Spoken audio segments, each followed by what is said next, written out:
سیدنا اویس کرنی رضی اللہ تعالیٰ عنہ کی قسمت پر ناز ایک طویل حدیث ہے، میں اس کا اقتباس گویا عرض کروں گا اپنے الفاظ میں کہ نبی پاک علیہ الصلوۃ والسلام نے سیدنا ابو ہریرہ رضی اللہ تعالیٰ عنہ سے فرمایا، اے ابو ہریرہ، بے شک اللہ عز و جل اپنی مخلوق میں سے مخلص، پوشیدہ رہنے والے نیکوکار، پرا گندہ سر، غبار آلود چہرے اور صرف حلال کمائی کھانے والے بندوں سے محبت فرماتا ہے۔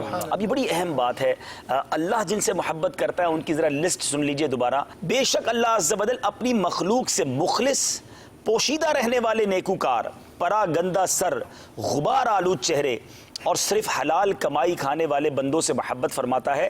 اب اس کی مزید ڈیفینیشن نبی پاک نے بیان کی کہ وہ ہوتے کیسے ہیں۔ کیا بات ہے، میرے آقا فرماتے ہیں یہ وہ لوگ ہیں جنہیں عمرہ کے پاس آنے کی اجازت نہیں ملتی، امیروں کے پاس وہ آ بھی نہیں سکتے۔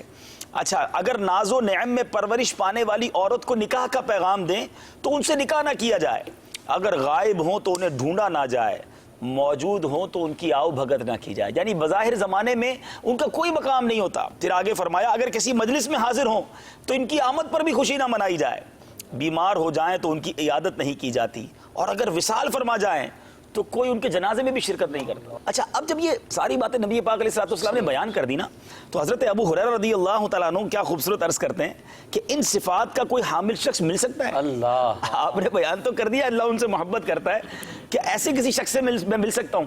تو نبی پاک علیہ الصلوۃ والسلام نے فرمایا اویس کرنی انہی میں سے ہیں۔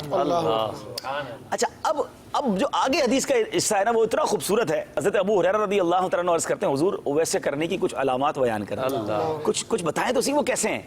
اللہ، اب غور کیجئے مدنی چینل کے ناظرین، سیرت نگاروں نے آج تک حدیث کی کتابوں میں نبی پاک کا حلیہ بیان کیا ہے، مگر قربان سیدنا اویس کرنی کی قسمت پر کہ ان کا حلیہ کونین کے والی بیان کر رہے ہیں۔ پھر پیارے آقا فرماتے ہیں ان کی آنکھیں سرخی مائل، بال سرخ و سفید، کشادہ کاندھے، درمیانہ قد، گندم گوں رنگ والا، تھوڑی اس کو سینے کی طرف جھکانے والا، نگاہیں پست رکھنے والا، دائیں کو بائیں پر ترجیح دینے والا، بکثرت تلاوت قرآن کر کے آنسو بہانے والا، پھٹی پرانی چادروں والا جس کی کوئی پرواہ نہیں کی جاتی، اون کا تہبند اور چادر لپیٹے ہوگا، اہل زمین میں غیر معروف لیکن اہل آسمان میں مشہور و معروف۔ اللہ، اے ہائے، قسمت تو دیکھیں کیا بات ہے عاشقوں کی۔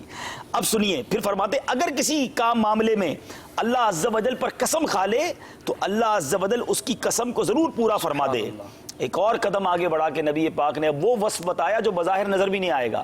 میرے آقا فرماتے ہیں اس کے بائیں کاندھے کے نیچے برس کا داغ ہوگا، یعنی کتنی ڈیٹیلڈ تفسیر عطا فرما دی۔ پھر کہتے ہیں آگاہ ہو جاؤ، بروز قیامت بندوں سے کہا جائے گا جنت میں داخل ہو جاؤ، لیکن اویس کرنی سے کہا جائے گا اے اویس ٹھہرے رہو اور شفاعت کرو۔ اور اللہ ان کی شفاعت سے کتنے لوگوں کی بخشش فرمائے گا؟ اللہ عز و جل قبیلہ ربیہ اور مدر کی تعداد کے برابر لوگوں کے حق میں ان کی شفاعت قبول فرمائے گا۔ اب یہ پوری ڈیفائن کرنے کے بعد میرے آقا حضرت عمر اور حضرت علی رضوان اللہ کرم اللہ تعالی وجہ الکریم سے کہتے ہیں اے عمر اور علی، تمہاری ان سے ملاقات ہو تو ان سے اپنے لیے دعائے مغفرت کروانا، اللہ تمہاری مغفرت فرما دے۔ اب کیا ہوا میرے بیچ اسلامی بھائی؟ حضرت ابو ہریرہ فرماتے ہیں کہ حضرت علی اور حضرت عمر 10 سال تک ان کی تلاش کر رہے تھے، 10 years۔ حضرت علی، حضرت عمر کا جب آخری سال تھا خلافت کا، جس سال ان کی شہادت ہوئی، یعنی ذرا غور کریں کہ یہ نبی پاک نے اگر بیان کیا تھا تو اس کے بعد حضرت ابو بکر کا دور آیا، ٹھیک ہے، پھر اس کے بعد حضرت عمر کا دور آیا، اور حضرت عمر کا بھی جو آخری سال تھا اس سال حضرت عمر ہر سال کیا کرتے تھے؟ عرفات کے میدان میں اعلان کرتے تھے، اور انہوں نے جبل ابو قبیس پر کھڑے ہو کر اعلان کیا اے یمن سے حج کے لیے آنے والوں، کیا تمہارے ساتھ قبیلہ مراد سے تعلق رکھنے والا اویس نامی کوئی شخص ہے؟ ایک لمبی داڑھی والے بوڑھے اٹھے اور انہوں نے کہا کہ اویس سے تمہارا کیا کام؟ ہاں میرا ایک بھتیجا اویس ہے لیکن ہم تو اسے دیوانہ کہتے ہیں۔ تو حضرت عمر نے ظاہر نہیں کیا، کہا اچھا وہ اس وقت کہاں ہوں گے؟ تو کہا وہ عرفات میں ہوگا، ہماری بکریوں کو چرا رہے ہوں گے، کسی درخت کے نیچے بیٹھے ہوں گے۔ حضرت عمر اور حضرت علی نکلے فوراً، عرفات پہنچے تو دیکھا ایک درخت کے نیچے ایک نوجوان سا جو شخص ہے بالکل دبلے پتلے، اور وہ جو ہے وہ نماز پڑھ رہے تھے۔ آپ ذرا غور کریں، حضرت اویس کرنی نماز پڑھ رہے تھے، مولا علی اور حضرت عمر قریب بیٹھ گئے، انتظار کیا کہ نماز ختم کریں۔ اچھا، جب نماز ختم ہوئی تو حضرت اویس کرنی نے جب نماز ختم کی تو حضرت علی نے، حضرت عمر نے سلام کیا، انہوں نے جواب دیا۔ امیر المومنین نے، حضرت عمر نے پوچھا تم کون ہو؟ اس نے عرض کی میں عبداللہ ہوں، اونٹوں کا چرواہا ہوں اور قوم کا اجیر ہوں۔ فرمایا ہم نے تمہارا پیشہ نہیں پوچھا، ہم نے آپ کا نام پوچھا ہے۔ تو کہا میں عبداللہ ہوں۔ کہا نہیں یہ بتائیں آپ کی والدہ نے آپ کا نام کیا رکھا ہے؟ یعنی وہ اپنے آپ کو کیموفلاج رکھتے تھے، چھپا کے رکھتے تھے، پتہ نہ چلے.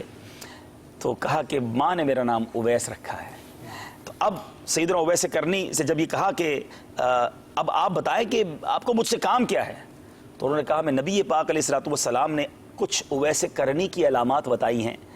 بالوں کی سرخی اور سفیدی، آنکھوں کی سرخی سے تو ہم نے پہچان لیا ہے، مگر ایک اور نشان باقی ہے. آپ کرتا اٹھائیں ہمیں آپ کے بائیں کاندھے کے نیچے وہ برس کا نشان بھی دیکھنا ہے. حضرت اویس کرنی نے اپنا کرتا اٹھایا. جب کرتا اٹھایا تو وہ دونوں حضرات نے جب وہ نشان دیکھا تو کاندھے کو بوسہ دینے لگے. اللہ غنی، سرکار کے عاشقوں سے عاشقوں کا پیار دیکھے، وہ ان کو بوسہ دینے لگے. اچھا اب حضرت اویس کرنی کو دیکھ کر پھر کہا کہ ہم گواہی دیتے ہیں کہ آپ اویس کرنی ہیں. اب ایسا کریں کہ آپ ہمارے لیے مغفرت کی دعا کیجیے، کیونکہ نبی پاک نے فرمایا تھا مغفرت کی دعا کروانا. تو حضرت اویس کرنی نے کہا کہ میں کسی مخصوص شخص کے لیے دعا نہیں کرتا، بلکہ خوشی اور تری میں جتنے بھی مسلمان مرد و عورت ہیں سب کے لیے دعا کرتا ہوں. اب آپ کو پتہ ہی چل گیا میں کون ہوں، تو آپ بھی تو بتائیں کون ہیں. ابھی تک حضرت اویس کرنی کو یہ نہیں پتا تھا یہ کون ہے. تو حضرت عمر رضی اللہ تعالیٰ نے تعارف کروایا کہ میں عمر ہوں اور یہ مولا علی کرم اللہ تعالیٰ وجہ الکریم ہے. تو اب اویس کرنی کھڑے ہو گئے، باادب ان سے ملاقات کی، ان کو دعائیں دی. امیر المومنین نے بھی انہیں دعائیں دی. اب کہا کہ آپ یہاں ٹھہریں تو مکہ مکرمہ سے کچھ سامان لے کر آئیں آپ کے لیے. آپ بالکل سادہ سے کپڑوں میں ہیں، آپ کے پاس کوئی چیزیں نہیں ہیں. سیدنا اویس کرنی کا کیا جواب تھا سنیے. وہ لوگ جو عشق رسول کا دعویٰ بھی کرتے ہیں اور دنیا کا مال جمع کرنے کے لیے زندگی گزارتے ہیں. اویس کرنی کہتے ہیں کہ میرا خیال ہے آج کے بعد آپ مجھے نہیں پہچان سکیں گے. رہا خرچہ اور کپڑے تو ان کا میں کیا کروں گا، کیونکہ آپ مجھ پر اونی اور چادر اور تہبند نہیں دیکھ رہے. کیا یہ پرانی ہو گئی ہیں؟ کیا میرے جوتے نہیں دیکھ رہے؟ کیا یہ پرانے ہو گئے ہیں؟ کیا آپ نہیں جانتے کہ مجھے اونٹ چرانے کے عوض 4 درہم بھی مل جاتے ہیں؟ آپ نے کب مجھے انہیں کھاتے دیکھا ہے؟ امیر المومنین، میرے اور آپ کے سامنے سخت پہاڑ ہیں جنہیں بوجھل لوگ طے نہیں کر سکیں گے. اللہ عز و جل آپ پر رحم فرمائے، آپ بھی خود کو ہلکا پھلکا رکھیے. ان کو بھی جو ہے وہ نیکی کی دعوت دی. بہرحال یہ ایک ہی ملاقات تھی جو ان خلفاء کی حضرت اویس کرنی سے ہوئی. آپ نے اپنے جانور لیے اور آگے کی طرف چلے گئے.